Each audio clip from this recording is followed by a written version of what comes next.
Hello student, आज हम आपके लिए लाइन लेसन नंबर 1 को ही आगे हम बढ़ाते हैं। इसके अंतर्गत हम आज का टॉपिक पढ़ते हैं कि राजनीति विज्ञान के विज्ञान होने के विरुद्ध कई विद्वानों के द्वारा विभिन्न प्रकार के तर्क दिए गए। कई विद्वानों का मानना है कि राजनीति विज्ञान विज्ञान नहीं है, कुछ का मानना है कि राजनीति विज्ञान विज्ञान है। अर्थात पहले हम इस तर्क पर बात करेंगे कि राजनीति विज्ञान विज्ञान नहीं है, अर्थात राजनीति विज्ञान को विज्ञान क्यों नहीं माना जाता। इसमें पहला बिंदु आता है विज्ञान जैसे प्रयोग और पर्यवेक्षण संभव नहीं। अर्थात इसके अंतर्गत ये माना जाता है, कुछ विद्वानों के द्वारा ये कहा गया है कि राजनीति विज्ञान में विज्ञान की तरह ऐसा कुछ भी पूर्वानुमान नहीं लगाया जा सकता या उसकी परिकल्पना नहीं की जा सकती, उसका परीक्षण नहीं किया जा सकता जिस प्रकार से एक विज्ञान के अंतर्गत किया जाता है।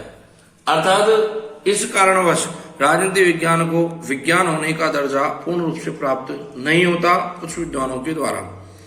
दूसरा बिंदु इसी में आता है आपके कार्यकरण में सुनिश्चित संबंध का अभाव।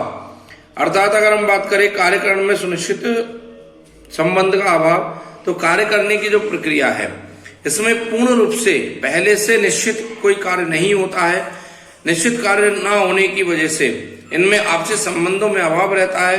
ये आवश्यक नहीं कि सभी लोगों के बीच में, नागरिकों के बीच में एक अच्छे संबंध स्थापित हो।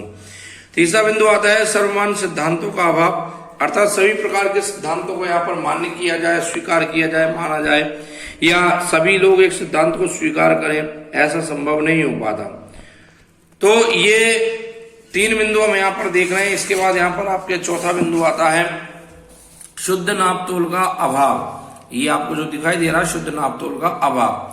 अर्थात शुद्ध नापतोल के अभाव का अर्थ है कि यहाँ पर किसी भी चीज को पूर्ण रूप से, पूर्ण शुद्धता के साथ और पूर्ण वादे के साथ पूर्ण रूप से स्थापित नहीं किया सकता।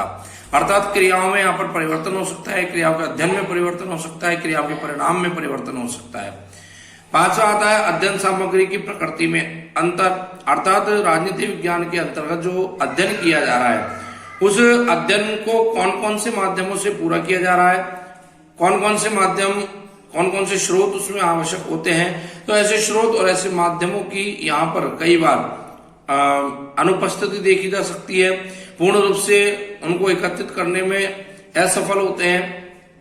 छठा यहाँ पर आता है निश्चित व सटीक भविष्यवाणी का अभाव। अर्थात राजनीति विज्ञान के अंतर्गत पूर्ण रूप से किसी भी कार्य के लिए निश्चित भविष्यवाणी नहीं की जा सकती। निश्चित भविष्यवाणी का अर्थ है कि ये सुनिश्चित नहीं किया जा सकता कि कौन सी राजनीतिक पार्टी चुनावों में सफल हो पाएगी, कौन सरकार बनाएगा, कौन शासन चलाएगा।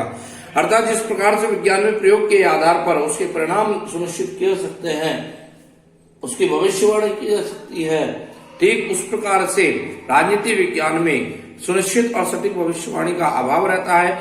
सूर्य ग्रहण किस समय पड़ेगा, किस प्रकार का दिखाई देगा, कौन कौन से भागों में दिखाई देगा, तो ये विज्ञान में सुनिश्चित हो सकता है। लेकिन राजनीति विज्ञान में इस प्रकार की कार्य सुनिश्चित नहीं है कि कौन सी पार्टी राजनीतिक दल के रूप में सरकार बनाने में सफल होगी, किस प्रकार का शासन यहाँ पर सफल होगा।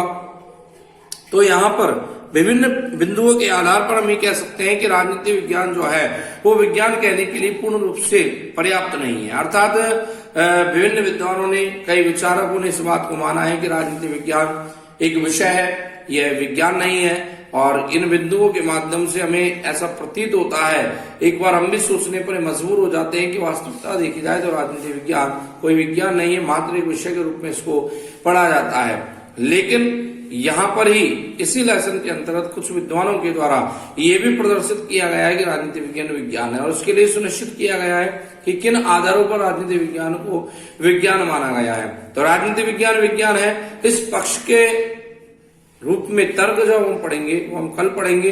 तब तक के लिए okay, thanks for the day.